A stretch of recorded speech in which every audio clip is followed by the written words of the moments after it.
আসসালামু আলাইকুম, সবাই কেমন আছেন? আশা করি ভালো আছেন। আল্লাহর রহমতে আমিও ভালো আছি। তো আজকে আমার ননদের মেয়ে আমাকে চাউমিন বানিয়ে খাওয়াবে। তো আমি আসলে চাউমিনটা পছন্দ করি না। জাস্ট আমার পছন্দ না এটা। আমি কখনো খাইও না। তো ও আমাকে বলল যে আজকে তোমাকে আমি আলাদা রকমভাবে বানিয়ে তোমাকে খাওয়াবো। অনেক মজা।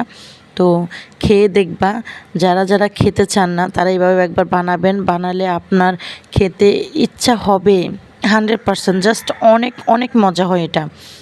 তো দেন ও মানে আমাকে বানিয়ে খাওয়াবে বলছিল। তো আমি বলছি আমি খাবো না।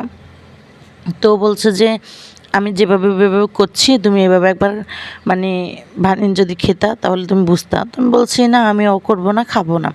তারপর ও নিজের থেকে বানালো। কীভাবে বানালো আপনি দেখেন। এভাবে বানাবেন, বানিয়ে আপনার বাড়িতে একদিন ট্রাই করবেন, দেখবেন অনেক মজা আর খেতে অনেক অনেক সুস্বাদু।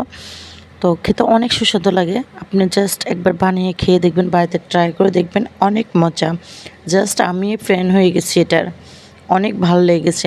তো ভালো থাকবেন সবাই, টাটা, টেক কেয়ার, ভালো থাকবেন।